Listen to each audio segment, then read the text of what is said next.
എഴുന്നേറ്റ് വന്ന് കുളിച്ച് ഐശ്വര്യമായിട്ട് കഞ്ഞിക്ക് വെള്ളം വയ്ക്കണം. എന്താണെന്നറിയാമോ, നമ്മൾ ഓരോ ദിവസവും തുടങ്ങുന്ന രീതി അനുസരിച്ചാണ് നമ്മൾ ചെയ്യുന്ന പ്രവൃത്തി പോലായിരിക്കും ആ ദിവസം മുഴുവൻ നമുക്ക് സന്തോഷവും സങ്കടമൊക്കെ ഉണ്ടാകുന്നത്.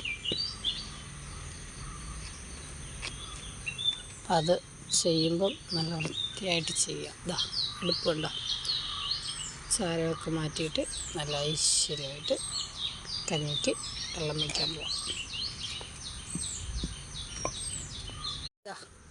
ഞാൻ രാവിലെ എഴുന്നേറ്റ് വന്ന് കഞ്ഞിക്ക് വെള്ളം വയ്ക്കുവാണ്. ഇപ്പം എല്ലാ വീടുകളിലും ഇങ്ങനൊരു അടുപ്പുണ്ടാകും. കാരണം ഈ വേനൽ ചൂട് കാലമാകുമ്പോൾ എല്ലാവർക്കും മുറ്റത്ത് അടുപ്പ് കൂട്ടി തീ കത്തിക്കുന്നതല്ലേ. കാരണം ഉണങ്ങിയ ചെറിയ ചെറിയ പൊത്താനും അല്ലെങ്കിൽ തൊണ്ടോ ചിരട്ടയൊക്കെ ഉണ്ടെങ്കിൽ മുറ്റത്തിട്ട് മഴയില്ലാത്തത് കൊണ്ട് അടുപ്പ് കത്തിക്കാൻ എല്ലാവരും ഇഷ്ടപ്പെടും. അലുക്കുലുത്ത് കുറേ ആവശ്യമില്ലാത്ത പൊത്താനുകളും മറ്റും മാറി കിട്ടാൻ വേണ്ടിയിട്ടും പിന്നെ നല്ലതാണ് വെളിയിലിട്ട്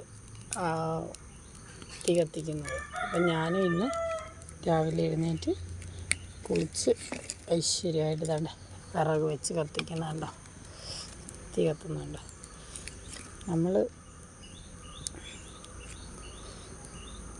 നല്ല മനസ്സോടെ നല്ല ഇതോടെ വന്ന് തീ കത്തിച്ചാലും അതെന്ത് ചെയ്തെന്ന് പറഞ്ഞാലും ഒരു കാപ്പി ഇട്ടാൽ പോലും അതിന് ടേസ്റ്റ് ഉണ്ടാവും.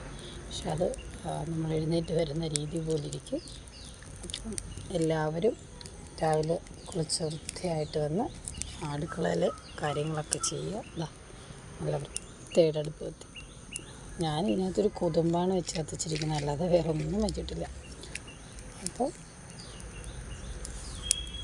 ഈ മൂശാട്ടെടുത്ത മോന്ത കൊണ്ടൊന്നും ഇത് അടുപ്പ് കത്തിക്കില്ലേ. ചിലപ്പം ആ മൂശാട്ട പോലെ തന്നെയായിരിക്കും ആ അടുപ്പ്.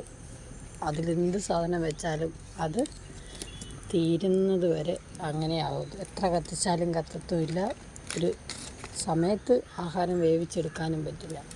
എപ്പോഴും സന്തോഷത്തോടുകൂടി അടുപ്പ് കത്തിക്കുക. അടുപ്പ് കത്തിക്കുന്നതിലല്ല, തീയെന്ന് പറയുന്നത് ഭയങ്കര സത്യമുള്ളൊരു സംഭവം തന്നെ. അഗ്നി സത്യമുള്ളത് തന്നെയാണ്. അത് എല്ലാവർക്കും അറിയാവുന്നതാണ്. അതുകൊണ്ട് നല്ല വൃത്തിയായിട്ട് എന്താണ് അടുപ്പ് കത്തിച്ചു കഞ്ഞിക്ക് വെള്ളം എടുത്ത് അടുപ്പ് വെച്ച്. എല്ലാവർക്കും നല്ലൊരു പ്രഭാതം നേരുന്നു.